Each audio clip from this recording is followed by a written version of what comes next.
सतकरतार charitable trust ਦੇ ਇਸ pension ਵੰਡ ਸਮਾਰੋਹ ਦੇ ਵਿੱਚ ਵਿਰਾਜਮਾਨ ਸਾਡੇ ਬਹੁਤ ਹੀ ਸਤਿਕਾਰਯੋਗ ਟਰਸਟ ਦੇ ਪ੍ਰਧਾਨ ਸਾਹਿਬਾਨ, ਜਨਰਲ ਸੈਕਟਰੀ ਸਾਹਿਬਾਨ, ਸਮੁੱਚੀ ਉਹਨਾਂ ਦੀ ਟੀਮ ਅਤੇ ਸਾਰੇ ਸਹਿਯੋਗੀ ਵੀਰੋ ਅਤੇ ਸਾਰੇ ਸਮੂਹ ਲਾਭਪਾਤਰੀ ਸਾਹਿਬਾਨ, ਵਾਹਿਗੁਰੂ ਜੀ ਕਾ ਖਾਲਸਾ, ਵਾਹਿਗੁਰੂ ਜੀ ਕੀ ਫਤਿਹ।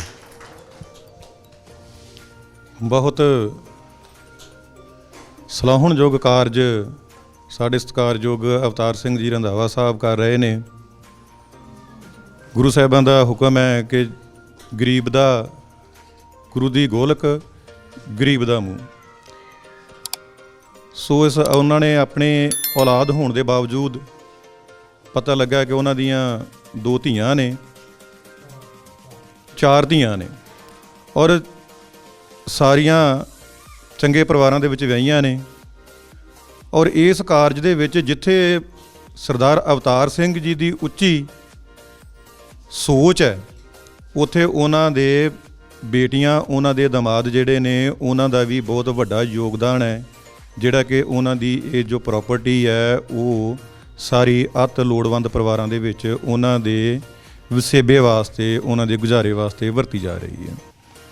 ਸੋ ਸਿਰਫ ਅਵਤਾਰ ਸਿੰਘ ਰੰਧਾਵਾ ਸਾਹਿਬ ਹੀ ਨਹੀਂ, ਉਹਨਾਂ ਦੀ ਸਾਰੀ ਜਿਹੜੀ ਹੈਗੀ ਹੈ, ਮੈਂ ਕਹਿ ਸਕਦਾ ਕਿ ਫੈਮਿਲੀ ਜਿਹੜੀ ਹੈ ਉਹ ਸਤਿਕਾਰਯੋਗ ਹੈ, ਧੰਨਤਾ ਦੇ ਯੋਗ ਹੈ, ਜਿਹੜੇ ਇਸ ਵੱਡੇ ਕਾਰਜ ਨੂੰ ਕਰ ਰਹੇ ਆ। ਔਰ ਉਹਨਾਂ ਤੋਂ ਬਾਅਦ ਜਿਹੜੇ ਉਹਨਾਂ ਦੀ ਸੋਚ ਨੂੰ ਤੁਸੀਂ ਅਮਲੀ ਜਾਮਾ ਪਹਿਨਾ ਰਹੇ ਹੋ, ਜਿੰਨੇ ਵੀ ਤੁਸੀਂ ਪ੍ਰਬੰਧਕੀ ਟੀਮ ਹੋ, ਤੁਹਾਡੇ ਵੀ ਅਸੀਂ ਕਦਮਾਂ ਥੱਲੇ ਤਲੀਆਂ ਰੱਖ ਕੇ ਅਸੀਂ ਤੁਹਾਡਾ ਸਵਾਗਤ ਕਰਦੇ ਹਾਂ ਕਿ ਤੁਸੀਂ ਇਸ ਚੀਜ਼ ਨੂੰ ਜਿਹੜਾ ਹੈਗਾ ਪਿੰਡਾਂ ਦੇ ਵਿੱਚ ਚਾਹੇ ਕਲਸਟਰ ਬਣਾ ਕੇ ਤੁਸੀਂ ਵਿਚਰ ਰਹੇ ਹੋ। ਜਿਵੇਂ ਜ਼ਿਕਰ ਕੀਤਾ ਹੈ ਕਿ 1.5 ਲੱਖ ਰੁਪਈਆ 100 ਪਿੰਡਾਂ ਦੇ 600 ਪਰਿਵਾਰਾਂ ਨੂੰ ਵੰਡਿਆ ਜਾ ਰਿਹਾ। ਸੋ ਇਹ ਇੱਕ ਕਠਿਨ ਕਾਰਜ ਹੈ, ਲੇਕਿਨ ਇਹਨੂੰ ਸਹਿਜਤਾ ਦੇ ਨਾਲ ਤੁਸੀਂ ਕਰ ਰਹੇ ਹੋ। ਆਪਣੇ ਆਪਣੇ ਕੰਮ ਜਿਹੜੇ ਆ ਉਹ ਤਾਂ ਸਾਰੇ ਹੀ ਕਰਦੇ ਆ, ਆਪਣੇ ਬੱਚਿਆਂ ਦਾ ਪਾਲਣ ਪੋਸ਼ਣ ਸਾਰੇ ਹੀ ਕਰਦੇ ਆ, ਕਿਉਂਕਿ ਇਹ ਤਾਂ ਸ਼ਾਇਦ ਪਸ਼ੂ ਪੰਛੀ ਜਾਨਵਰ ਜਿਹੜੇ ਆ ਉਹਨਾਂ ਨੂੰ ਵੀ ਇੰਨੀ ਕੁ ਜਿਹੜੀ ਹੈਗੀ ਆ ਉਹ ਮਤਬੁੱਧ ਹੈਗੀ ਹੈ ਕਿ ਉਹ ਪਾਲਣ ਪੋਸ਼ਣ ਕਰਦੇ ਆ। ਸੋ ਜਿਹੜਾ ਦੂਸਰਿਆਂ ਦੇ ਸਹਾਰਾ ਬਣਨਾ ਹੈ, ਦੂਸਰਿਆਂ ਦਾ ਆਸਰਾ ਬਣਨਾ ਹੈ, ਇਹ ਮਨੁੱਖਾਂ ਦੇ ਵਿੱਚੋਂ ਵੀ ਸਾਰਿਆਂ ਦੇ ਹਿੱਸੇ ਨਹੀਂ ਆਇਆ।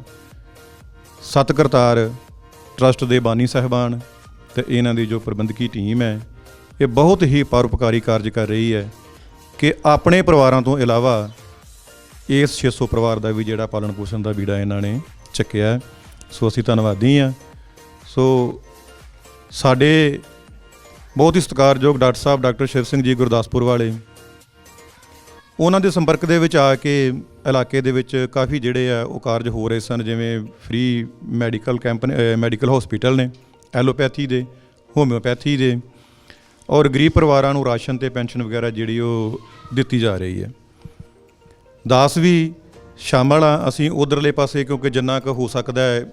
ਖੈਰ ਆਪਾਂ ਇੱਕ ਅਲੱਗ ਟਰਸਟ ਨਹੀਂ ਬਣਾਇਆ, ਜਿਵੇਂ ਹੁਣ ਆਪਾਂ ਉੱਧਰ ਵੀ ਸੇਵਾ ਕਰਦੇ ਹਾਂ। ਔਰ ਮੈਂ ਇੱਥੇ ਵੀ ਆਪ ਸਭ ਨੂੰ ਇਹ ਵਿਸ਼ਵਾਸ ਦਿਵਾਉਣਾ ਕਿ ਸਾਡੇ ਜਿਹੜੇ NRI ਬੱਚੇ ਆ, ਸਾਡੇ ਭਰਾ ਹੈ, ਅਸੀਂ ਕੋਸ਼ਿਸ਼ ਕਰਾਂਗੇ, ਉਹਨਾਂ ਨੂੰ ਪੂਰੀ ਕੋਸ਼ਿਸ਼ ਕਰਦੇ ਹਾਂ ਇੱਧਰ ਜੋੜਨ ਦੀ। ਔਰ ਮੈਂ ਵੀ ਆਪਣੇ ਵੱਲੋਂ ਜੋ ਸਾਡਾ 6 ਮਹੀਨੇ ਦਾ ਦਸਵੰਧ ਹੋਏਗਾ ਅਸੀਂ ਅਕਾਊਂਟ ਲੈ ਲਵਾਂਗੇ, ਔਰ ਆਪਣਾ ਨਿੱਜੀ ਤੌਰ 'ਤੇ ਸਾਡਾ ਜੋ ਦਸਵੰਧ ਹੋਏਗਾ ਅਸੀਂ ਉਸ ਟਰਸਟ ਨੂੰ ਜਿਹੜਾ ਅਸੀਂ ਦੇਵਾਂਗੇ। ਸੋ ਅਜਿਹੇ ਕਾਰਜ ਜਿਹੜੇ ਆ ਅਤੀ ਸਲਾਹੁਣਯੋਗ ਨੇ। ਜ਼ਰੂਰਤ ਹੈ ਅਜਿਹੇ ਕਾਰਜਾਂ ਦੀ। ਜਿਵੇਂ ਸਾਡੇ ਵੀਰ ਜੀ ਨੇ ਦੱਸਿਆ ਹੈ ਕਿ ਸਿਆਸਤ ਤੋਂ ਜਿਹੜਾ ਇਹ ਬਿਲਕੁਲ ਰਹਿਤ ਨੇ, ਅਤੇ ਠੀਕ ਹੈ, ਵਧੀਆ ਗੱਲ ਹੈ। ਸਿਆਸਤ ਤੋਂ ਰਹਿਤ ਰਵਾਂਗੇ ਅਤੇ ਫਿਰ ਹੀ ਇਹ ਸਾਰਾ ਜਿਹੜਾ ਇਹ ਸਮਾਗਮ, ਇਹ ਸਾਰੇ ਕਾਰਜ ਜਿਹੜੇ ਨੇ ਇਹ ਚੱਲਦੇ ਨੇ। ਜੇਕਰ ਸਿਆਸਤ ਵਿੱਚ ਆ ਜਾਂਦੀ ਹੈ, ਹਾਂ ਠੀਕ ਹੈ, ਇਸ ਚੀਜ਼ ਦੀ ਵੀ ਲੋੜ ਹੈ ਕਿ ਚੰਗੀ ਸੋਚ ਵਾਲੇ ਲੋਕ ਜਿਹੜੇ ਹੈਗੇ ਨੇ ਉਹ ਜ਼ਰੂਰ ਅੱਗੇ ਆਉਣੇ ਚਾਹੀਦੇ ਨੇ, ਕਿਉਂਕਿ ਹੁਣ ਤੱਕ ਜੇਕਰ ਆਹ ਦਿਨ ਵੇਖਣੇ ਪੈ ਰਹੇ ਆ ਨਾ, ਜੋ ਕੁਝ ਹੁਣ ਕਿਸਾਨ ਜਿਵੇਂ ਦਿੱਲੀ ਸੰਘਰਸ਼ ਪਹੁੰਚਿਆ, ਇਹ ਇਕੱਲਾ ਕਿਸਾਨਾਂ ਦਾ ਹੀ ਨਹੀਂ, ਇਹ ਭਾਰਤ ਦੇ 86% ਲੋਕ ਜਿਹੜੇ ਆ ਇਹਦੇ ਨਾਲ ਪ੍ਰਭਾਵਿਤ ਹੋਣੇ ਆ, ਜਿਹਦੇ ਵਿੱਚ ਇੱਥੇ ਬੈਠੇ ਇਹ ਗਰੀਬ ਪਰਿਵਾਰ ਵੀ ਸ਼ਾਮਿਲ ਨੇ, ਕਿਉਂਕਿ ਉਹਨਾਂ ਨੇ ਕਿਸੇ ਨੂੰ ਢੰਗ ਨਾਲ ਮਜ਼ਦੂਰੀ ਨਹੀਂ ਦੇਣੀ। ਜਿਵੇਂ ਮੈਂ ਇੱਕ ਸੰਖੇਪ 'ਚ ਗੱਲ ਕਰਨੀ ਹੈ ਕਿ ਉਹਨਾਂ ਨੇ ਨਰੇਗਾ ਦੀ ਦਿਹਾੜੀ 263 ਰੁਪਈਏ ਦੇ ਕੇ 12 ਘੰਟੇ ਦੀ ਸ਼ਿਫਟਾਂ 'ਚ ਕੰਮ ਕਰਵਾਉਣਾ ਹੈ। ਛੋਟੇ ਕਾਰੋਬਾਰ ਖਤਮ ਹੋ ਜਾਣੇ ਆ। ਸੋ ਇਸ ਲਈ ਇਹ ਸਾਰੇ ਜਿਹੜੇ ਹੈਗੇ ਆ ਦਿਨ ਸਾਨੂੰ ਕਿਉਂ ਵੇਖਣੇ ਪਏ ਨੇ ਕਿ ਹੁਣ ਤੱਕ ਦੇ ਸਾਡੇ ਸਿਆਸਤਦਾਨਾਂ ਨੇ ਸਾਡੀਆਂ ਵੋਟਾਂ ਦੇ ਨਾਲ ਇਨਸਾਫ ਨਹੀਂ ਕੀਤਾ। ਸਾਡੇ ਕਹੇ ਜਿਹੜੇ ਹੈਗੇ ਨੇ ਉਹ ਕੀਤੇ ਵਾਅਦਿਆਂ ਦੇ ਨਾਲ ਉਹਨਾਂ ਨੇ ਕੋਈ ਇਨਸਾਫ ਨਹੀਂ ਕੀਤਾ। ਸੋ ਮੈਂ ਕੋਈ ਸਿਆਸੀ ਗੱਲ ਨਹੀਂ ਕਰ ਰਿਹਾ ਵੀ ਆਉਣ ਵਾਲੇ ਸਮੇਂ 'ਚ ਕੀ ਕਰਨਾ ਹੈ। ਇੰਨਾ ਕਹਿ ਰਿਹਾ ਕਿ ਹੁਣ ਤੱਕ ਪਿੱਛੇ ਜੋ ਵੀ ਉਹਨਾਂ ਕੀਤਾ ਹੈ, ਉਹਨਾਂ ਨੇ ਕਿਸੇ ਗਰੀਬ ਦੇ ਹੱਕ 'ਚ ਜਾਂ ਉਹਨਾਂ ਨੇ ਕੋਈ ਕਿਸਾਨ ਦੇ ਹੱਕ 'ਚ ਜਾਂ ਉਹਨਾਂ ਨੇ ਬੇਰੁਜ਼ਗਾਰਾਂ ਦੇ ਹੱਕ 'ਚ ਕੁਛ ਨਹੀਂ ਕੀਤਾ, ਕਿਉਂਕਿ ਇਹਨਾਂ ਦੀਆਂ ਨਲਾਇਕੀਆਂ ਕਾਰਨ ਹੀ ਸਾਡੇ ਜਿਹੜੇ ਬੱਚੇ ਆ ਵਿਦੇਸ਼ਾਂ 'ਚ ਧੱਕੇ ਖਾ ਰਹੇ ਨੇ। ਜ਼ਿਆਦਾਤਰ ਮੈਂ ਧੱਕੇ ਲਫ਼ਜ਼ੀ ਵਰਤਾਂ ਕਿਉਂਕਿ ਸੌਖੀਆਂ ਕਮਾਈਆਂ ਨਹੀਂ ਹੈਗੀਆਂ ਉੱਥੇ ਦੀਆਂ ਵੀ। ਇਹ ਸਰਕਾਰਾਂ ਦੀਆਂ ਗਲਤ ਪਾਲਿਸੀਆਂ ਕਾਰਨ ਹੀ ਹੈ। ਸਰਕਾਰਾਂ ਦੀਆਂ ਗਲਤ ਪਾਲਿਸੀਆਂ ਕਾਰਨ ਹੀ ਸਾਡੇ ਜਿਹੜੇ ਆ ਇੱਥੇ ਸਮਾਜ ਦੇ ਵਿੱਚ ਬੇਹੱਦ ਨਸ਼ਾ ਜਿਹੜਾ ਉਹ ਹੈ, ਔਰ ਇਹਨਾਂ ਗਲਤ ਨੀਤੀਆਂ ਦੇ ਕਾਰਨ ਹੀ ਮਤਲਬ ਜਿਹੜਾ ਹੈ ਉਹ ਇਸ ਵੇਲੇ ਕਿਸਾਨ ਤੇ ਮਜ਼ਦੂਰ ਦੀ ਜਿਹੜੀ ਹੈ ਉਹ ਹਾਲਤ ਜਿਹੜੀ ਹੈ ਇੰਨੀ ਮਾੜੀ ਹੈ ਕਿ ਹਰ ਪਰਿਵਾਰ ਜਿਹੜਾ ਉਹ ਕਰਜ਼ੇ ਦੀ ਦਲਦਲ ਦੇ ਵਿੱਚ ਡੁੱਬਾ ਪਿਆ। ਬਿਲਕੁਲ ਕੋਈ ਅਜੇ ਤੱਕ ਉਪਰਾਲਾ ਨਹੀਂ ਕੀਤਾ ਗਿਆ ਗਰੀਬਾਂ ਦਾ ਆਰਥਿਕ ਪੱਧਰ ਉੱਚਾ ਚੁੱਕਣ ਦਾ। ਬਿਲਕੁਲ ਅਜੇ ਤੱਕ ਕੋਈ ਉਪਰਾਲਾ ਨਹੀਂ ਕੀਤਾ ਗਿਆ ਬੇਰੁਜ਼ਗਾਰੀ ਨੂੰ ਦੂਰ ਕਰਨ ਵਾਸਤੇ, ਰੁਜ਼ਗਾਰ ਦੇਣ ਵਾਸਤੇ। ਸੋ ਇਸ ਲਈ ਸਾਨੂੰ ਚੰਗੇ ਜਿਹੜੇ ਹੈ ਸਾਥੀ ਆਉਣ ਵਾਲੇ ਸਮੇਂ ਦੇ ਵਿੱਚ ਉਹਨਾਂ ਦੀ ਜਿਹੜੀ ਹੈ ਅਗਵਾਈ ਦੀ ਲੋੜ ਹੈ। ਸੋ ਇੱਕ ਵਾਰੀ ਫਿਰ ਮੈਂ ਸਾਰੇ ਟਰਸਟ ਦੇ ਬਾਨੀ, ਟਰਸਟ ਨੂੰ ਚਲਾ ਰਹੇ ਸਾਰੇ ਸੰਚਾਲਕ ਸਾਹਿਬਾਨ, ਇਹਨਾਂ ਸਾਰਿਆਂ ਦਾ ਤਹਿ ਦਿਲੋਂ ਧੰਨਵਾਦ ਕਰਦਾ ਅਤੇ ਪਰਮਾਤਮਾ ਦੇ ਅੱਗੇ ਅਰਦਾਸ ਬੇਨਤੀ ਕਰਦਾ ਕਿ ਇਹ ਜਿਹੜੀ ਮਾਇਆ 10 ਨੌਵਾਂ ਦੀ ਕਿਰਤ ਦੀ ਹੈ, ਇਹਦੇ ਨਾਲ ਇਹਨਾਂ ਪਰਿਵਾਰਾਂ ਦਾ ਜਿਹੜਾ ਹੈਗਾ ਉਹ ਜੀਵਨ ਪੱਧਰ ਵਧੀਆ ਬਣੇ। ਇਹਨਾਂ ਨੂੰ ਇਹ ਜਿਹੜਾ ਰਾਸ਼ੀ ਹੈ ਇਹ 10 ਗੁਣਾ ਹੋ ਕੇ ਇਹਨਾਂ ਦੀ ਜਿਹੜੀ ਹੈ ਉਹ ਅਮਦਾਦ ਕਰੇ। ਸਤਿਗੁਰੂ ਕਿਰਪਾ ਕਰਨ, ਇਹ ਪਰਿਵਾਰ ਵੀ ਦੁੱਖਾਂ ਤਕਲੀਫਾਂ ਤੋਂ ਜਿਹੜੇ ਦੂਰ ਰਹਿਣ ਅਤੇ ਇਹ ਰਾਸ਼ੀ ਨੂੰ ਜੋ ਵੰਡਣ ਵਾਲੇ ਨੇ, ਜਿਹੜੇ ਪ੍ਰਬੰਧਕ ਨੇ, ਉਹਨਾਂ ਦੀ ਵੀ ਸਤਿਗੁਰੂ ਚੜ੍ਹਦੀ ਕਲਾ ਕਰੇ। ਇਹਨਾਂ ਲਫ਼ਜ਼ਾਂ ਦੇ ਨਾਲ ਹੀ ਵਾਹਿਗੁਰੂ ਜੀ ਕਾ ਖਾਲਸਾ, ਵਾਹਿਗੁਰੂ ਜੀ ਕੀ ਫਤਿਹ। ਸਤ ਕਰਤਾਰ ਚੈਰੀਟੇਬਲ ਟਰਸਟ ਨਾਂ ਦੇ ਨਾਲ ਟਰਸਟ ਇਨਸਾਫ ਕਰ ਰਿਹਾ। ਮੈਂ ਇਸ ਕਰਤਾਰੀ ਟਰਸਟ ਨੂੰ, ਇਹਦੇ ਕਾਰਜ ਨੂੰ, ਇਹਦੇ ਤੋਂ ਜਿਸ ਧਰਤੀ ਦੇ ਤੋਂ ਇਹਨਾਂ ਨੇ ਸ਼ੁਰੂ ਕੀਤਾ, ਸਭ ਤੋਂ ਪਹਿਲਾਂ ਉਸ ਧਰਤੀ ਨੂੰ ਸਲਾਮ ਕਰਨੀ ਚਾਹੁੰਦਾ। ਸਲਾਮ ਕਰਦਾ। ਇਹ ਧਰਤੀ ਉਹਨਾਂ ਦੀ ਪੂਰੀ ਜਿਹੜੀ ਪ੍ਰਿਥਵੀ ਇੱਕ ਕਰਮ ਭੂਮੀ ਸੀ, ਉਹਦਾ ਉਹਨਾਂ ਨੇ ਹੈੱਡਕੁਆਟਰ ਬਣਾਇਆ ਕਰਤਾਰਪੁਰ ਅਤੇ ਡੇਰਾ ਬਾਬਾ ਨਾਨਕ। ਸੋ ਇਸ ਕਰਕੇ ਉਹਨਾਂ ਦਾ ਹੈੱਡਕੁਆਟਰ ਹੈ। ਸਾਰੀ ਧਰਤੀ ਚਰਿਆ ਸੋਧਣ, ਧਰਤ ਲਕਾਈ, ਸਾਰੀ ਧਰਤੀ ਸੋਧਣ ਤੋਂ ਬਾਅਦ ਜਿਹਨੂੰ ਹੈੱਡਕੁਆਟਰ ਇਸ ਧਰਤੀ ਨੂੰ ਮਾਣ, ਮੈਂ ਸਲਾਮ ਕਰਦਾ ਇਸ ਧਰਤੀ ਨੂੰ। ਉਸ ਤੋਂ ਬਾਅਦ ਵਿੱਚ ਇਸ ਧਰਤੀ ਦੇ ਉੱਤੋਂ ਜਿਹੜਾ ਕਾਰਜ ਸਤ ਕਰਤਾਰ ਟਰਸਟ ਕਰ ਰਿਹਾ, ਉਹ ਵੀ ਕਰਤਾਰੀ ਕਾਰਜ ਹੈ, ਕਰਤਾਰੀ ਅਮਲ ਹੈ। ਉਹੀ ਅਮਲ ਹੈ ਜਿਸ ਅਮਲ ਨੂੰ ਉਹਨਾਂ ਨੇ ਇੱਥੋਂ ਸ਼ੁਰੂ ਕਰਕੇ ਅੱਗੇ ਵਧਾਉਣ ਦਾ ਪ੍ਰੋਗਰਾਮ ਦਿੱਤਾ। ਉਹਨਾਂ ਨੇ ਆਪਣੀ ਜਿਹੜੀ ਵੰਡ ਦੇ ਵਿੱਚ, ਸਮਾਜ ਦੇ ਵਿੱਚ ਉੱਚੇ ਨੀਵੇਂ ਨੇ, ਵੰਡਾਂ ਸੀ, ਉਹਦੇ ਵਿੱਚੋਂ ਆਪਣਾ ਜਿਹੜਾ ਉਹਨਾਂ ਨੇ ਜਿਸ ਸਮੂਹ ਦੇ ਨਾਲ ਜੋੜਿਆ, ਜਿਸ ਜਮਾਤ ਦੇ ਨਾਲ, ਉਹਨਾਂ ਨੇ ਕਿਹਾ ਅੱਜ ਇਹਨਾਂ ਨੂੰ ਨੀਚ ਆਖਿਆ ਜਾਂਦਾ। ਨੀਚੇ ਹੀ ਹੂੰ ਅਤ ਨੀਚ, ਨੀਚ ਵੀ ਆਮ ਨਹੀਂ, ਨੀਚੀ ਹੂੰ ਅਤ ਨੀਚ, ਅਤ। ਸੋ ਮੈਂ ਉਹਨਾਂ ਦੇ ਵਿੱਚੋਂ ਹਾਂ। ਨੀਚੀ ਹੂੰ ਅਤ ਨੀਚ, ਨਾਨਕ ਤਿਨ ਕੇ ਸੰਗ ਸਾਥ ਵੱਡਿਆਂ ਸੋ ਕਿਆ ਰੀਸ। ਅਤੇ ਅੱਗੇ ਆ ਵੀ ਜਿੱਥੇ ਆ ਜਿਹੜੇ ਨੀਚ ਨੇ, ਜੇ ਇਹਨਾਂ ਤੱਕ ਉਹਦੀ ਨਦਰ, ਉਹਦੀ ਕਿਰਪਾ ਨਹੀਂ ਪਹੁੰਚ ਰਹੀ, ਤੇ ਫਿਰ ਸਮਝ ਲਓ ਵੀ ਉਹ ਕਿਰਪਾ ਦੇ ਵਿੱਚ ਵੀ ਖੋਟ ਹੈ। ਸੋ ਜਿੱਥੇ ਨਦਰ, ਜਿੱਥੇ ਨੀਚ ਸਮਾਲੀਅਨ ਤਿੱਥੇ ਨਦਰ ਤੇਰੀ ਬਖਸ਼ੀਸ। ਸੋ ਜਿਹੜਾ ਉਹਨਾਂ ਨੇ ਆਪਣਾ ਜਿਹੜਾ ਸਾਨੂੰ ਚਾਨਣ ਦਿੱਤਾ, ਜਿਹੜੀ ਸਾਨੂੰ ਸਮਝ ਦਿੱਤੀ, ਜਿਹਦੇ ਵਿੱਚੋਂ ਉਹਨਾਂ ਨੇ ਜਿਹੜਾ ਜਿਸ ਵਰਗ ਨੂੰ ਮਜ਼ਲੂਮ ਦੱਸਿਆ, ਕਿਰਤੀ ਵਰਗ, ਭਾਈ ਲਾਲੋ, ਮਲਕ ਭਾਗੋ, ਅਤੇ ਸਪਸ਼ਟ ਤੌਰ ਦੇ ਉੱਤੇ ਉਹਨਾਂ ਦੀ ਚੋਣ ਭਾਈ ਲਾਲੋ ਹੈ। ਕਿਰਤੀ ਲੋਕ ਨੇ ਜਿਨ੍ਹਾਂ ਨੂੰ ਨੀਚ ਸਮਝਿਆ ਜਾਂਦਾ, ਅਤੇ ਉਹਨਾਂ ਲਕੀਰ ਖਿੱਚ ਕੇ ਉੱਧਰ ਖਲੋਤੇ ਨੇ। ਅਤੇ ਦੂਸਰਾ ਤਬਕਾ ਸਮਾਜ ਦੇ ਵਿੱਚ, ਜੇ ਕਿਰਤੀ ਲੋਕਾਂ ਦੇ ਵਿੱਚੋਂ ਵੀ ਗਾਂਹ ਦਬਾਇਆ ਹੋਇਆ ਤਬਕਾ, ਅਤੇ ਉਹਨਾਂ ਨੇ ਸਾਡੀਆਂ ਮਾਵਾਂ ਭੈਣਾਂ ਧੀਆਂ ਨੂੰ ਚੁਣਿਆ, ਜਿਨ੍ਹਾਂ ਨੂੰ ਮਤਲਬ ਰੁਤਬਾ, ਬਰਾਬਰ ਦਾ ਰੁਤਬਾ ਨਹੀਂ ਸੀ ਦਿੱਤਾ ਜਾ ਰਿਹਾ। ਅਤੇ ਉਹਨਾਂ ਨੇ ਗੁਰਬਾਣੀ ਰਚੀ ਹੈ, ਅਤੇ ਉਹਦੇ ਵਿੱਚ ਇੱਕ ਤੁਕ ਸਾਡੇ ਵਿਆਖਿਆਕਾਰ ਚੁੱਕ ਲੈਂਦੇ ਨੇ, ਸੋ ਕਿਉ ਮੰਦਾ ਕਿ ਜਿੱਤ ਜੰਮੇ ਰਜਾਨ। ਮੈਂ ਕਹਿੰਦਾ ਇਹ ਇਮਾਨਦਾਰਾਨਾ ਵਿਆਖਿਆ ਨਹੀਂ ਗੁਰਬਾਣੀ ਦੀ, ਸਾਨੂੰ ਖੁਦ ਸੋਚਣਾ ਪੈਣਾ। ਉਹਨਾਂ ਨੇ ਆਖਿਆ ਭਾਂਡੋਂ ਚੱਲੇ ਰਾਹ, ਆ ਜਗਤ ਦੀ ਉਤਪਤੀ ਇਹਦੇ ਤੋਂ ਹੈ। ਜਗਤ ਹੈ ਜਿਹੜਾ ਮਨੁੱਖੀ ਸਮਾਜ ਜਿਹੜਾ, ਉਹ ਇਹਦੇ ਕਰਕੇ ਚੱਲ ਰਿਹਾ। ਨਾਨਕ ਭੰਡੋਂ ਬਾਹਰ ਆ, ਏਕੋ ਸੱਚਾ ਸੋਏ। ਭੰਡੋਂ ਹੀ ਭੰਡ ਉਪਜੇ, ਭੰਡੋਂ ਬਾਝ ਨਾ ਕੋਏ। ਨਾਨਕ ਭੰਡਾ ਬਾਹਰ ਆ, ਏਕੋ ਸੱਚਾ ਸੋਏ। ਉਹਦੇ ਨਾਲ ਰੁਤਬਾ ਦਿੱਤਾ ਸਾਡੀਆਂ ਮਾਵਾਂ ਭੈਣਾਂ ਧੀਆਂ ਨੂੰ। ਇਸ ਕਰਕੇ ਨਹੀਂ ਵੱਡੀਆਂ ਕਿ ਇਹਨਾਂ ਨੇ ਰਾਜਿਆਂ ਨੂੰ ਜਨਮ ਦਿੱਤਾ ਹੈ, ਇਸ ਕਰਕੇ ਵੱਡੀਆਂ ਨੇ ਕਿ ਇਹਨਾਂ ਤੋਂ ਜਗਤ ਚੱਲਦਾ ਹੈ। ਇਹ ਚਾਲਕ ਸ਼ਕਤੀ ਹੈ। ਇਸੇ ਕਰਕੇ ਆਮ ਤੌਰ 'ਤੇ ਕਹਿ ਦਿੰਦੇ ਨੇ ਨਾ ਵੀ ਜੇ ਹਰ ਥਾਂ 'ਤੇ ਰੱਬ ਆਪ ਨਹੀਂ ਪਹੁੰਚ ਸਕਦਾ, ਇਸ ਕਰਕੇ ਉਹਨੇ ਮਾਂ ਬਣਾਈ। ਉਹ ਇੰਨੀ ਹਮਦਰਦੀ ਨਹੀਂ ਕਰ ਸਕਦਾ, ਇਸ ਕਰਕੇ ਉਹਨੇ ਭੈਣ ਬਣਾਈ। ਸੋ ਧਰਤੀ ਦੇ ਉੱਤੇ ਜੇ ਕਿਤੇ ਸੱਚ ਆ, ਸੱਚੀ ਹਮਦਰਦੀ ਆ, ਨੇਕੀ ਆ, ਤਾਂ ਸਾਡੀਆਂ ਮਾਵਾਂ ਭੈਣਾਂ ਧੀਆਂ ਦੇ ਰੂਪ ਦੇ ਵਿੱਚ ਆ। ਸੋ ਸੱਤ ਕਰਤਾਰ ਸੱਚਾ ਕਾਰਜ ਕਰ ਰਿਹਾ, ਕਰਤਾਰੀ ਕਾਰਜ ਕਰ ਰਿਹਾ ਡੇਰਾ ਬਾਬਾ ਨਾਨਕ। ਮੈਨੂੰ ਨਹੀਂ ਸੀ ਪਤਾ, ਮੈਂ ਆਪਣੀ ਅਗਿਆਨਤਾ ਦੇ ਉੱਤੇ, ਆਪਣੇ ਹਨੇਰੇ ਦੇ ਉੱਤੇ ਮਤਲਬ ਬੜਾ ਜਿਹੜਾ ਸ਼ਰਮਸ਼ਾਰ ਹਾਂ। ਕਈ ਵਾਰੀ ਗੱਲਾਂ ਬਾਤਾਂ ਕਰਦਿਆਂ ਇਹ ਗੱਲ ਜਿਹੜੀ ਹੈ ਚੱਲਦੀ ਹੈ, ਮੈਂ ਆਮ ਤੌਰ 'ਤੇ ਕਹਿੰਦਾ ਰਿਹਾ ਵੀ ਕਿੱਥੇ ਚੱਲੀ ਗਈ ਸਾਡੀ ਧਰਤੀ ਦੀ ਉਹ ਸੋਚ। ਪਰ ਉਹ ਬਾਬੇ ਨਾਨਕ ਦੀ ਸੋਚ, ਉਹਨਾਂ ਦੀ ਦੂਰ ਦ੍ਰਿਸ਼ਟੀ, ਉਹਨਾਂ ਦਾ ਸਾਰਾ ਕੁਝ, ਉਹਨਾਂ ਨੇ ਜਿੱਥੇ ਹੈੱਡਕੁਆਟਰ ਬਣਾਇਆ ਸੀ ਤੇ ਉਹ ਗਾਂ ਤੁਰਨਾ ਹੀ ਤੁਰਨਾ ਸੀ। ਅੱਜ ਸੱਤ ਕਰਤਾਰ ਉਹਨਾਂ ਦੇ ਕਾਰਜ ਨੂੰ ਇੱਕ ਰੂਪ ਦੇ ਵਿੱਚ ਅੱਗੇ ਤੋਰ ਰਿਹਾ, ਸਾਡੀਆਂ ਮਾਵਾਂ ਭੈਣਾਂ ਧੀਆਂ ਦੀ ਬਾਂਹ ਫੜਨ ਦਾ ਯਤਨ ਕਰ ਰਿਹਾ।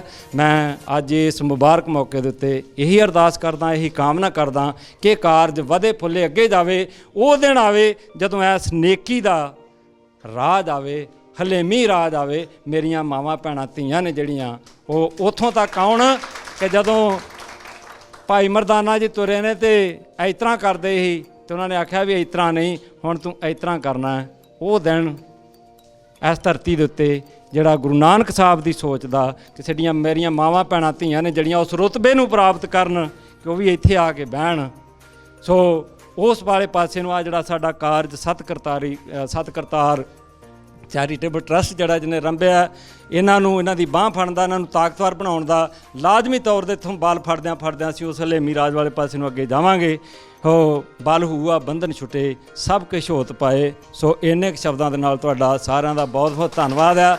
ਤੁਸੀਂ ਮੈਨੂੰ ਬੋਲਣ ਦਾ ਮੌਕਾ ਦਿੱਤਾ ਵਾ, ਮੈਂ ਕੋਈ ਬੁਲਾਰਾ ਨਹੀਂ। ਸੋ ਇਸ ਕਰਕੇ ਕੋਈ ਵਾਧੀ ਘਾਟੀ ਗੱਲਬਾਤ ਹੋ ਗਈ ਹੋਏ ਤਾਂ ਉਹਦੇ ਲਈ ਮਾਫੀ ਚਾਹੁੰਦਾ। ਇੱਕ ਵਾਰੀ ਫੇਰ ਆਪਣੀਆਂ ਮਾਵਾਂ ਭੈਣਾਂ ਧੀਆਂ ਨੂੰ ਜਿਹੜਾ ਉਹ ਸਤਿਕਾਰ ਭੇਟ ਕਰਦਾ ਵਾਂ, ਟਰਸਟ ਨੂੰ ਸਤਿਕਾਰ ਭੇਟ ਕਰਦਾ। ਸਰਦਾਰ ਅਵਤਾਰ ਸਿੰਘ ਰੰਧਾਵਾ ਤੇ ਹੋਰ ਜਿਹੜੇ ਬਚਨ ਦਾਸ ਜੀ ਨੇ, ਹੋਰ ਮੇਰੇ ਪਤਵੰਤੇ ਵੀਰ ਜਿਹੜੇ ਇੱਥੇ ਸਾਰੇ ਆਏ ਨੇ, ਬਲਵਿੰਦਰ ਸਿੰਘ ਪੱਖੋਗੇ ਸਾਹਿਬ, ਹੋਰ ਜਿਨ੍ਹਾਂ ਦੇ ਮੈਨੂੰ ਨਾਂ ਤਰਲੋਕ, ਜਿਨ੍ਹਾਂ ਦਾ ਮੂਲ ਨਿਵਾਸੀ ਫਰੰਟ ਵੱਲੋਂ ਆਏ ਨੇ ਗੁਰਦਾਸਪੁਰ ਤੋਂ, ਹਰਜੀਤ ਸਿੰਘ ਮੇਰੇ ਜਮਾਤੀ ਨੇ ਜਿਨ੍ਹਾਂ ਦੀ ਬਦੌਲਤ ਮੈਂ ਇੱਥੇ ਆਇਆ। ਸੋ ਇਸ ਕਰਕੇ ਮੈਂ ਸਾਰਿਆਂ ਨੂੰ ਸਤਿਕਾਰ ਭੇਟ ਕਰਦਾ। ਅੱਖਰ ਵਾਧਾ ਘਾਟਾ ਭੁੱਲ ਚੁੱਕ ਮਾਫ। ਵਾਹਿਗੁਰੂ ਜੀ ਕਾ ਖਾਲਸਾ, ਵਾਹਿਗੁਰੂ ਜੀ ਕੀ ਫਤਿਹ। ਸੱਤ ਕਰਤਾਰ ਟਰਸਟ ਵੱਲੋਂ ਜਿਹੜਾ ਸੇਵਾ ਦਾ ਸਿਲਸਿਲਾ ਸ਼ੁਰੂ ਕੀਤਾ ਗਿਆ ਔਰ ਜਿੰਨੀ ਵੀ ਸੰਗਤ ਅੱਜ ਇੱਥੇ ਸੇਵਾ ਲੈਣ ਲਈ ਪਹੁੰਚੀ ਹੈ ਔਰ ਕੁਝ ਮੁਅੱਜ਼ਜ਼ ਹਸਤੀਆਂ ਇੱਥੇ ਪਹੁੰਚੀਆਂ ਨੇ, ਵੱਖ-ਵੱਖ ਜਥੇਬੰਦੀਆਂ ਦੇ ਮੁਖੀ ਪਹੁੰਚੇ ਨੇ, ਸਾਰਿਆਂ ਨੂੰ ਫਤਿਹ ਪ੍ਰਵਾਨ ਹੋਵੇ ਜੀ। ਵਾਹਿਗੁਰੂ ਜੀ ਕਾ ਖਾਲਸਾ, ਵਾਹਿਗੁਰੂ ਜੀ ਕੀ ਫਤਿਹ। ਘਾਲ ਖਾਏ ਕਿਛ ਹੱਥੋਂ ਦੇ, ਨਾਨਕ ਰਾਹ ਪਛਾਣੇ ਸੇ।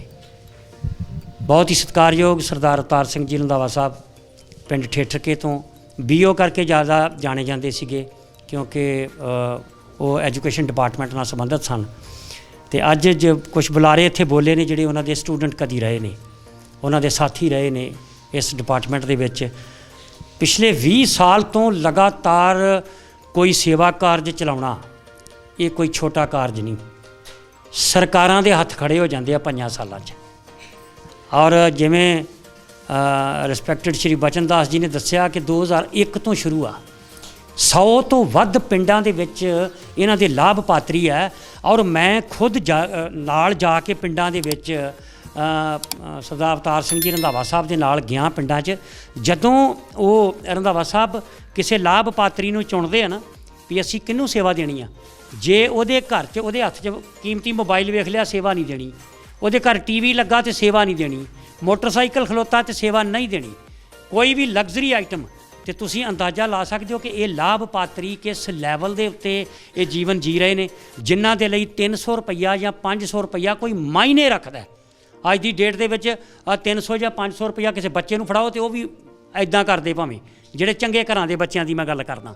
ਪਰ ਉਹਨਾਂ ਨੇ ਇਸ ਤਰ੍ਹਾਂ ਦੇ ਲੋਕ, ਇਸ ਤਰ੍ਹਾਂ ਦੇ ਪਰਿਵਾਰ ਚੁਣੇ ਆ ਕਿ ਜਿਨ੍ਹਾਂ ਦੇ ਲਈ ਇਹ 500, 300, 1000, 10,000 ਦੀ ਰਕਮ ਜਿਹੜੀ ਆ ਬੜੇ ਵੱਡਾ ਮਾਇਨੇ ਰੱਖਦੀ ਆ। ਅਤੇ ਸ਼ਾਇਦ ਉਹਨਾਂ ਦੀ ਸੰਗਤ ਦਾ ਅਸਰ ਹੈ ਕਿ ਅੱਜ ਸਤਿਗੁਰੂ ਜੀ ਸਾਨੂੰ ਵੀ ਸੇਵਾ ਦਾ ਮੌਕਾ ਦੇ ਰਹੇ, ਅਸੀਂ ਵੀ ਸੇਵਾ ਕਰ ਰਹੇ ਹਾਂ। ਅਤੇ ਪਿਛਲੇ ਦਿਨੀ ਫੋਨ 'ਤੇ ਗੱਲ ਹੋਈ, ਕੋਈ ਸਿਹਤ ਉਹਨਾਂ ਦੀ ਨਾਸਾਜ਼ ਆ।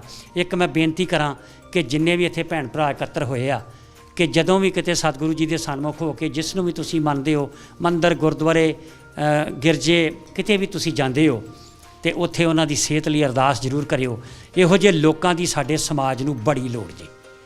ਵੈਸੇ ਇਹ ਹਰਿਆਵਲ ਦਸਤਾ ਉਹ ਐਸਾ ਬਣਾ ਗਏ ਨੇ ਵੀ ਵੇਖੋ ਜੋ ਆਇਆ ਸੋ ਚੱਲ ਸੀ, ਸਭ ਕੋ ਆਈ ਵਾਰੀ ਆ। ਉਹਨਾਂ ਤੋਂ ਬਾਅਦ ਵੀ ਇਹ ਸਿਲਸਿਲਾ ਬੰਦ ਨਹੀਂ ਹੋਣਾ। ਪਰ ਮੈਂ ਪੂਰੀ ਦੁਨੀਆ 'ਚ ਵੱਸਦੇ ਲੋਕ ਜਿਹੜੇ ਇਸ ਵੀਡੀਓ ਨੂੰ ਵੇਖ ਰਹੇ ਆ, ਮੈਂ ਉਹਨਾਂ ਨੂੰ ਬੇਨਤੀ ਕਰਾਂਗਾ ਕਿ ਅਸੀਂ ਇਹ ਉਹਨਾਂ ਦਾ ਅਕਾਊਂਟ ਨੰਬਰ ਥੱਲੇ ਇਹਨਾਂ ਦੀ ਵੀਡੀਓ 'ਚ ਚਲਾ ਰਹੇ ਹਾਂ। ਆਹ ਸੱਤ ਕਰਤਾਰ ਟਰਸਟ ਦਾ ਤੁਸੀਂ ਥੱਲੇ ਅਕਾਊਂਟ ਨੰਬਰ ਚੱਲਦਾ ਵੇਖ ਰਹੇ ਹੋ। ਜੇ ਤੁਸੀਂ ਸਮਝਦੇ ਹੋ ਕਿ ਪਿਛਲੇ 20 ਸਾਲ ਤੋਂ ਇਸ ਲੈਵਲ ਦੇ ਲੋਕਾਂ ਦੀ ਕੋਈ ਟਰਸਟ ਮਦਦ ਕਰ ਰਿਹਾ ਤੇ 99% ਉਹਨਾਂ ਦੀ ਆਪਣੀ ਆ, ਬਹੁਤ ਘੱਟ ਲੋਕ ਉਂਗਲਾਂ ਤੇ ਗਿਣਨ ਵਾਲੇ ਕੁਝ ਲੋਕ ਨੇ ਜਿਹੜਾ ਥੋੜ੍ਹਾ ਬਹੁਤਾ ਕਿਤੇ ਡੋਨੇਸ਼ਨ ਦੇ ਦਿੰਦੇ ਆ। ਤੇ ਫਾਰ ਗੋਡ ਸੇਕ ਇਸ ਚੱਲਦੇ ਹੋਏ ਕੰਮ ਨੂੰ ਤੁਸੀਂ ਚਾਹੁੰਦੇ ਹੋ ਕਿ ਜੇ ਪਿਛਲੇ 20 ਸਾਲ ਇਹ ਚੱਲਿਆ ਤੇ ਆਉਣ ਵਾਲੇ 100 ਸਾਲ ਹੋਰ ਚੱਲਦਾ ਰਹੇ, ਤੇ ਆਹ ਥੱਲੇ ਦਿੱਤੇ ਹੋਏ ਅਕਾਊਂਟ ਨੰਬਰ ਦੇ ਵਿੱਚ ਯਥਾ ਸੰਭਵ ਸਹਾਇਤਾ ਇਹਦੇ ਵਿੱਚ ਪਾਉਣ ਦੀ ਜ਼ਰੂਰ ਕੋਸ਼ਿਸ਼ ਕਰਿਓ, ਕਿਉਂਕਿ ਇਹਦੇ ਨਾਲ ਬਹੁਤ ਵੱਡਾ ਸਹਿਯੋਗ ਹੈ ਤੁਹਾਡਾ। ਤੁਹਾਡਾ $10 ਹੋਣਗੇ, ਇੱਥੇ ਕਿਸੇ 2 ਪਰਿਵਾਰਾਂ ਦਾ ਮਹੀਨਾ ਲੰਘ ਜਾਣਾ ਜਿਹੜੀ ਇਹ ਸੇਵਾ ਦਿੰਦੇ ਆ। ਤੁਹਾਡੇ $10 ਨਾਲ ਇੱਥੇ ਸਾਨੂੰ 750 ਰੁਪਈਆ ਬਣ ਜਾਣਾ ਉਹ $10 ਦੇ ਨਾਲ। ਜਿਹੜਾ 100 ਦੇ ਸਕਦਾ ਉਹਦਾ 7,500 ਬਣ ਜਾਣਾ। ਕਿੰਨੇ ਪਰਿਵਾਰਾਂ ਨੂੰ ਦੇ ਸਕਦੇ ਨੇ, ਕਿੰਨੀਆਂ ਧੀਆਂ ਦੇ ਵਿਆਹ ਕਰ ਸਕਦੇ ਨੇ, ਹੋਰ ਕਈ ਸਹੂਲਤਾਂ ਦੇ ਸਕਦੇ ਨੇ। ਇਸ ਟਰਸਟ ਦੇ ਬਾਰੇ ਅਸੀਂ ਹੋਰ ਵੀ ਪੂਰੀ ਡਾਕੂਮੈਂਟਰੀ ਅਸੀਂ ਬਣਾਉਣ ਦੀ ਕੋਸ਼ਿਸ਼ ਕਰਾਂਗੇ ਵੀ ਜਿਸ ਤਰ੍ਹਾਂ ਨਾਲ ਦੱਸਿਆ ਕਿ 14 ਸੈਂਟਰ, 100 ਤੋਂ ਵੱਧ ਪਿੰਡ। ਔਰ ਇੱਕ ਗੱਲ ਜਿਹੜੀ ਸਭ ਤੋਂ ਵੱਡੀ ਗੱਲ, ਮੇਰੇ ਵੇਖਣ ਸੁਣਨ ਵਾਲੇ ਇਸ ਗੱਲ ਵੱਲ ਗੌਰ ਕਰਿਓ ਕਿ ਅੱਜ ਤੱਕ ਇਸ ਟਰਸਟ ਦੇ ਕਿਸੇ ਵੀ, ਚਾਹੇ ਸਰਦਾਰ ਅਵਤਾਰ ਸਿੰਘ ਜੀ ਰੰਧਾਵਾ ਸਾਹਿਬ ਦਾ ਭਤੀਜਾ ਸਰਪੰਚ ਰਿਹਾ ਪਿੰਡ ਦਾ ਹਰਜੀਤ ਸਿੰਘ ਰੰਧਾਵਾ, ਔਰ ਉਸੇ ਪਰਿਵਾਰ 'ਚੋਂ ਆ, ਅੱਜ ਤੱਕ ਕਦੀ ਵੀ ਪੋਲੀਟੀਕਲ ਤੌਰ ਤੇ ਕੋਈ ਬੈਨੀਫਿਟ ਲੈਣ ਦੀ ਕੋਸ਼ਿਸ਼ ਨਹੀਂ ਕੀਤੀ ਗਈ। MLA ਦੀਆਂ ਇਲੈਕਸ਼ਨਾਂ ਹੁੰਦੀਆਂ, MP ਦੀਆਂ ਹੁੰਦੀਆਂ ਨੇ, ਮਿਊਨਿਸਪਲ ਕਮੇਟੀ ਦੀਆਂ ਹੁੰਦੀਆਂ ਨੇ। ਮੈਂ ਨਹੀਂ ਸਮਝਦਾ ਕਿ ਇਸ ਟੀਮ ਦੇ ਵਿੱਚੋਂ ਕਦੀ ਕਿਸੇ ਪਰਿਵਾਰ ਨੂੰ ਜਾ ਕੇ ਕਿਸੇ ਨੇ ਕਿਹਾ ਹੋਊਗਾ ਕਿ ਅਸੀਂ ਤੁਹਾਨੂੰ ਸਹਾਇਤਾ ਦਿੰਦੇ ਹਾਂ ਤੇ ਤੁਸੀਂ ਵੋਟ ਇੱਥੇ ਨਹੀਂ ਇੱਥੇ ਪਾਉਣੀ ਆ। ਵੋਟਾਂ ਜਿੱਥੇ ਮਰਜ਼ੀ ਆ ਪਾਉਂਦੇ ਨੇ, ਪਰ ਕਿਤੇ ਨਾ ਕਿਤੇ ਬੜਾ ਵੱਡਾ ਕੰਮ ਕਰ ਰਿਹਾ। ਕਿਉਂਕਿ ਨਾਂ ਆ ਰਿਹਾ ਨਾ ਸਰਦਾਰ ਅਵਤਾਰ ਸਿੰਘ ਰੰਧਾਵਾ, ਇਹ ਰੰਧਾਵੇ ਜਿਹੜੇ ਨਾ ਇਹ ਬਾਬਾ ਬੁੱਢਾ ਸਾਹਿਬ ਦੀ ਅੰਸ਼ ਬੰਸ ਅਸੀਂ ਕਹਿੰਦੇ ਹਾਂ ਆਪਣੇ ਆਪ ਨੂੰ। ਸ਼ਾਇਦ ਇਹ ਖੂਨ ਦੇ ਵਿੱਚ ਆ ਸਾਡੇ, ਇਹ ਸੇਵਾ ਸਤਿਗੁਰੂ ਜੀ ਨੇ ਸਾਡੇ ਖੂਨ 'ਚ ਹੀ ਭਰ ਦਿੱਤੀ ਆ। ਉਹਨਾਂ ਐਸਾ ਸਿਲਸਿਲਾ ਸ਼ੁਰੂ ਕਰ ਦਿੱਤਾ ਹੈ ਜਿਹੜਾ ਉਹਨਾਂ ਦੇ ਇਸ ਦੁਨੀਆ ਤੋਂ ਰੁਖਸਤ ਹੋਣ ਤੋਂ ਬਾਅਦ ਵੀ ਅਸੀਂ ਹਰ ਮਹੀਨੇ ਜਦੋਂ ਵੀ ਸੇਵਾ ਦਿਆ ਕਰਨੀ ਆ ਉਹਨਾਂ ਦਾ ਨਾਂ ਲਿਆ ਕਰਨਾ, ਉਹਨਾਂ ਲਈ ਅਰਦਾਸਾਂ ਦੁਆਵਾਂ ਕਰਿਆ ਕਰਨੀਆਂ ਨੇ ਕਿ ਵਾਕਈ ਇੱਕ ਸ਼ਖਸ ਉੱਠਿਆ ਸੀ ਜਿਸ ਨੇ ਆਪਣੀ ਪੂਰੀ ਜ਼ਿੰਦਗੀ ਦੀ ਕਮਾਈ ਇਸ ਟਰਸਟ ਦੇ ਨਾਮ ਕਰਤੀ, ਆਪਣੀ ਸਾਰੀ ਜਾਇਦਾਦ ਇਸ ਟਰਸਟ ਦੇ ਨਾਮ ਕਰਤੀ। ਸਲੂਟ ਆ ਐਸੇ ਸੂਰਮੇ ਨੂੰ ਔਰ ਐਸੇ ਮਾਂ-ਬਾਪ ਨੂੰ ਜਿਨ੍ਹਾਂ ਨੇ ਇੱਕ ਐਸਾ ਯੋਧਾ, ਕਹਿੰਦੇ ਜਨਨੀ ਜਣੇ ਤਾਂ ਭਗਤ ਜਨ ਕਹਿ ਦਾਤਾ ਕਹਿ ਸੂਰ, ਨਹੀਂ ਤਾਂ ਜਨਨੀ ਬਾਂਝ ਰਹੇ ਕਾਹੇ ਗਵਾਵੇ ਨੂਰ। ਜਾਂ ਦਾਤਾ ਜਾਂ ਸੂਰਮਾ ਜੰਮੇ। ਉਹ ਮਾਂ ਨੂੰ ਵੀ ਸਲੂਟ ਆ ਜਿਹਨੇ ਐਸਾ ਦਾਨੀ ਪੁੱਤਰ ਜੰਮਿਆ ਜਿਹੜੀ ਸਾਰੀ ਦੀ ਸਾਰੀ ਜਾਇਦਾਦ ਹੀ ਦਾਨ ਕਰ ਗਿਆ ਤੁਹਾਡੇ ਲੋਕਾਂ ਲਈ, ਤੁਹਾਡਾ ਜੀਵਨ ਪੱਧਰ ਸੁਧਾਰਨ ਲਈ। ਅਸੀਂ ਚਾਹੁੰਦੇ ਹਾਂ ਕਿ ਅਸੀਂ ਇਹ ਲੋਕਾਂ ਨੂੰ ਸਿਰਫ 500, 300, 1000, 10,000 ਤੱਕ ਨਾ ਰਹਿ ਕੇ ਅਸੀਂ ਹੋਰ ਵੀ ਦਈਏ। ਮਹਿੰਗਾਈ ਬਹੁਤ ਵੱਧ ਰਹੀ ਆ, ਇਸ ਕਰਕੇ ਤੁਹਾਡੇ ਸਹਿਯੋਗ ਦੀ ਬੜੀ ਲੋੜ ਹੈ। ਥੱਲੇ ਦਿੱਤੇ ਅਕਾਊਂਟ ਨੰਬਰ ਦੇ ਵਿੱਚ ਤੁਹਾਡਾ ਇੱਕ ਪੈਸਾ ਜਿਹੜਾ ਬਹੁਤ ਜ਼ਰੂਰਤਮੰਦਾਂ ਤੱਕ ਪਹੁੰਚਦਾ ਜੇ, ਜਿਨ੍ਹਾਂ ਦੇ ਘਰ 'ਚ ਨਾ TV ਆ, ਨਾ ਮੋਟਰਸਾਈਕਲ ਆ, ਨਾ ਉਹਨਾਂ ਦੇ ਕੋਲ ਕੋਈ ਕੀਮਤੀ ਮੋਬਾਈਲ ਜੇ, ਕੁਛ ਵੀ ਜ਼ਿੰਦਗੀ ਦੀ ਲਗਜ਼ਰੀ ਆਈਟਮ ਨਹੀਂ। ਇਸ ਤਰ੍ਹਾਂ ਦੇ ਪਰਿਵਾਰ ਚੁਣ ਕੇ ਉਹਨਾਂ ਸਿਲੈਕਟ ਕੀਤੇ ਆ। ਕਿਉਂਕਿ ਇਸ ਗੱਲ ਦਾ ਮੈਂ ਚਸ਼ਮਦੀਦ ਗਵਾਹ, ਜਦੋਂ ਮੈਂ ਨਾਲ ਜਾਂਦਾ ਰਿਹਾ ਉਹਨਾਂ ਦੇ ਘਰਾਂ ਦੇ ਵਿੱਚ ਸਿਲੈਕਟ ਕਰਨ, ਉਹ ਕੋਈ ਸਿਫਾਰਿਸ਼ ਨਹੀਂ ਮੰਨਦੇ ਵੀ ਕੋਈ ਫੋਨ ਕਰਦੇ, ਕੋਈ ਮਿਨਿਸਟਰ ਕਰਦੇ, ਕੋਈ MLA ਕਰਦੇ। 100 ਪਿੰਡ ਦੇ ਵਿੱਚ ਲਾਭਪਾਤਰੀ ਹੋਣ ਦਾ ਅੰਦਾਜ਼ਾ ਲਾ ਸਕਦੇ ਹੋ। ਅੱਜ ਇਸ ਪਰਿਵਾਰ 'ਚੋਂ ਕੋਈ ਵੀ MLA ਖਲੋ ਜੇ ਤੇ ਦੂਜਿਆਂ ਸਾਰੀਆਂ ਪਾਰਟੀਆਂ ਦੇ MLAਆਂ ਨੂੰ ਰਾਤ ਨੀਂਦ ਨਾ ਆਏ ਵੀ ਸੱਤ ਕਰਤਾਰ ਟਰਸਟ ਵਾਲੇ ਖਲੋ ਗਏ ਨੇ ਇਲੈਕਸ਼ਨ ਦੇ ਉੱਤੇ। ਪਰ ਇਸ ਤਰ੍ਹਾਂ ਦੇ ਲੋਕ ਵੀ ਸਿਆਸਤ 'ਚ ਅੱਗੇ ਆਉਣੇ ਚਾਹੀਦੇ ਆ, ਜਿਹੜੇ ਲੋਕਾਂ ਦੇ ਦਰਦ ਨੂੰ ਸਮਝਦੇ ਆ, ਲੋਕਾਂ ਦੀ ਤਕਲੀਫ ਨੂੰ ਸਮਝਦੇ ਆ, ਜਾਂ ਉਹਨਾਂ ਦੇ ਮਨ 'ਚ ਕੋਈ ਜਜ਼ਬਾ ਹੈ ਲੋਕਾਂ ਦੇ ਲਈ ਕੁਝ ਕਰਨ ਦਾ। ਬਹੁਤ ਮਿਹਰਬਾਨੀ, ਮੈਂ ਥੋੜ੍ਹਾ ਜ਼ਿਆਦਾ ਬੋਲ ਗਿਆ, ਕੋਈ ਲਫ਼ਜ਼ ਨਿਕਲ ਗਿਆ ਹੋਵੇ ਤੇ ਮੈਂ ਮਾਜ਼ਰਤ ਚਾਹੁੰਦਾ। ਵਾਹਿਗੁਰੂ ਜੀ ਕਾ ਖਾਲਸਾ, ਵਾਹਿਗੁਰੂ ਜੀ ਕੀ ਫਤਿਹ। ਗਰੀਬ ਪ੍ਰਭੂ ਗੁਰੂ ਗੋਲਕ ਦੇ ਸਿਧਾਂਤ ਅਨੁਸਾਰ ਜਨਤਾ ਦੀ ਭਲਾਈ ਲਈ ਸੱਤ ਕਰਤਾਰ ਚੈਰੀਟੇਬਲ ਟਰਸਟ ਹਰ ਮਹੀਨੇ ਦੀ 4 ਤਰੀਕ ਨੂੰ ਗਰੀਬਾਂ ਦੀ, ਲੋੜਵੰਦਾਂ ਦੀ ਜਿਹੜੀ ਹੈ ਸਹਾਇਤਾ ਕਰ ਰਿਹਾ ਹੈ। ਵਿਧਵਾਵਾਂ ਜਿਨ੍ਹਾਂ ਦੇ ਵੱਡੇ 2 ਬੱਚੇ ਨੇ, 2 ਬੱਚਿਆਂ ਦੇ ਆਧਾਰ ਦੇ ਉੱਤੇ ਅਸੀਂ ਸਹਾਇਤਾ ਕਰਨੇ ਆ। ਅਸੀਂ ਤੀਜਾ ਚੌਥਾ ਬੱਚਾ ਜਿਹੜਾ ਉਹ ਨਹੀਂ ਲੈਂਦੇ। ਉਹਨਾਂ ਦੀ ਸਹਾਇਤਾ ਜਿਹਨਾਂ ਨੇ ਮੈਟ੍ਰਿਕ ਪਾਸ ਕਰ ਲਿਆ ਤੇ ਕਰਦੇ ਰਹਿੰਦੇ ਆ ਜਦ ਤੱਕ ਉਹ 21 ਸਾਲ ਦੀ ਉਹਨਾਂ ਦਾ ਵਿਆਹ ਨਹੀਂ ਹੋ ਜਾਂਦਾ, ਜਦ ਤੱਕ 21 ਸਾਲ ਦੀ ਉਮਰ ਜਿਹੜੀ ਆ ਉਹਨਾਂ ਦੀ ਨਹੀਂ ਹੋ ਜਾਂਦੀ। ਇਸ ਤੋਂ ਇਲਾਵਾ ਯਤੀਮ ਬੱਚਿਆਂ ਦੀ ਜਿਨ੍ਹਾਂ ਦੇ ਮਾਪਿਓ ਜਿਹੜੇ ਆ ਉਹ ਮਰ ਜਾਂਦੇ ਆ, ਉਹਨਾਂ ਦੀ ਸਹਾਇਤਾ ਵੀ ਜਿਹੜੀ ਆ ਉਹ ਵੱਧ ਤੋਂ ਵੱਧ ਕੀਤੀ ਜਾਂਦੀ ਹੈ। ਖੇਤੀਬਾੜੀ ਕਰਨ ਵਾਲੇ ਜਿਨ੍ਹਾਂ ਦੀ 2 ਏਕੜ ਤੋਂ ਵੱਧ ਜ਼ਮੀਨ ਨਹੀਂ, 2 ਏਕੜ ਤੋਂ ਘੱਟ ਆ, ਕੋਈ ਵੀ ਹੋਵੇ, ਉਹਨਾਂ ਦੀ ਵੀ ਜਿਹੜੀ ਆ ਵੱਧ ਤੋਂ ਵੱਧ ਅਸੀਂ ਸਹਾਇਤਾ ਜਿਹੜੀ ਆ ਉਹ ਕਰੀ ਜਾਂਦੇ ਆ। ਜਿਹੜੇ ਬੱਚੇ ਜਿਹੜੇ ਬੰਦੇ ਜਿਹੜੇ ਹੈ ਇਸ ਤਰ੍ਹਾਂ ਕਿ ਐਕਸੀਡੈਂਟ ਵਿੱਚ ਆ ਕੇ ਉਹਨਾਂ ਦੀਆਂ ਲੱਤਾਂ ਕੁਚਲੀ ਜਾਂਦੀਆਂ ਆ, ਉਹਨਾਂ ਦੇ ਵੀ ਸੱਤ ਕਰਤਾਰ ਜਿਹੜਾ ਹੈ ਚੈਰੀਟੇਬਲ ਟਰਸਟ ਜਿਹੜੀ ਆ ਉਹ ਸਹਾਇਤਾ ਜਿਹੜੀ ਆ ਉਹ ਕਰ ਰਿਹਾ ਹੈ। ਇਸ ਤੋਂ ਇਲਾਵਾ ਜਿਹੜੇ ਬੱਚੇ ਪੜ੍ਹਦੇ ਨੇ 9ਵੀਂ ਜਮਾਤ ਤੋਂ ਲੈ ਕੇ 12ਵੀਂ ਜਮਾਤ ਤੱਕ, ਜੇ ਕਿਸੇ ਮਾਂ ਪਿਓ ਦਾ ਇੱਕ ਬੱਚਾ ਪੜ੍ਹਦਾ ਆ ਤੇ ਉਸ ਨੂੰ ਅਸੀਂ 300 ਰੁਪਈਆ ਦਿੰਦੇ ਹਾਂ, ਤੇ ਜੇ 2 ਬੱਚੇ ਪੜ੍ਹਦੇ ਤਾਂ ਉਹਨਾਂ ਨੂੰ 500 ਰੁਪਈਆ ਦਿੰਦੇ ਹਾਂ। ਤੇ ਇਸ ਤਰ੍ਹਾਂ ਕਾਲਜ ਵਿੱਚ ਜੇ ਇੱਕ ਬੱਚਾ ਪੜ੍ਹਦਾ ਆ ਉਹਨਾਂ ਦੇ 600 ਦਿੰਦੇ ਹਾਂ, ਤੇ ਜੇ 2 ਬੱਚੇ ਪੜ੍ਹਦੇ ਤਾਂ ਉਹਨਾਂ ਨੂੰ 1000 ਰੁਪਈਆ ਦਿੰਦੇ ਹਾਂ, ਤਾਂ ਕਿ ਉਹ ਬੱਚੇ ਪੜ੍ਹ ਕੇ ਤੇ ਉਹ ਆਪਣਾ ਚੰਗਾ ਕੰਮ ਕਰ ਸਕਣ। ਤੇ ਜਿਹੜੇ ਬੰਦੇ ਵੀ ਇਸ ਤਰ੍ਹਾਂ ਟਰਸਟ ਦੀ ਸਹਾਇਤਾ ਕਰ ਰਹੇ ਆ, ਅਸੀਂ ਉਹਨਾਂ ਦੇ ਬਹੁਤ ਬਹੁਤ ਧੰਨਵਾਦੀ ਹਾਂ। ਤੇ ਇਸ ਵਕਤ ਟਰਸਟ ਦਾ ਪ੍ਰਧਾਨ ਜਿਹੜਾ ਉਹ ਬਚਨ ਦਾਸ ਆ, ਉਸ ਦਾ ਫੋਨ ਨੰਬਰ ਹੈਗਾ ਆ 98 144 13244। ਤੁਸੀਂ ਇਸ ਬਚਨ ਦਾਸ ਨਾਲ ਸੰਪਰਕ ਕਰ ਸਕਦੇ ਹੋ। ਜੇ ਕੋਈ ਵੀ ਸਹਾਇਤਾ ਦੇਣਾ ਚਾਹੁੰਦਾ ਹੋਵੇ ਉਹ ਬਚਨ ਦਾਸ ਨੂੰ ਮਿਲ ਕੇ ਸਹਾਇਤਾ ਜਿਹੜੀ ਆ ਉਹ ਕਰ ਸਕਦਾ। ਤਾਂ ਮੈਂ ਵੀ ਬਹੁਤ ਧੰਨਵਾਦ ਆ ਜਿਹੜਾ ਕੋਈ ਸਹਾਇਤਾ ਕਰ ਰਿਹਾ ਆ। ਤੇ ਬਚਨ ਦਾਸ ਜਿਹੜਾ ਹੈ ਉਹ ਪ੍ਰੈਜ਼ੀਡੈਂਟ ਆ ਸੱਤ ਕਰਤਾਰ ਚੈਰੀਟੇਬਲ ਟਰਸਟ ਦਾ। ਤੇ ਉਹ ਜੇ ਕਿਸੇ ਨੇ ਵੀ ਸਹਾਇਤਾ ਕਰਨੀ ਆ ਉਹਨੂੰ ਮਿਲੇ। ਤੇ ਮੈਂ ਫਿਰ ਜਿੰਨੇ ਵੀ ਸਹਾਇਤਾ ਕਰਨ ਵਾਲੇ ਉਹਨਾਂ ਦਾ ਬਹੁਤ ਧੰਨਵਾਦੀ ਹਾਂ।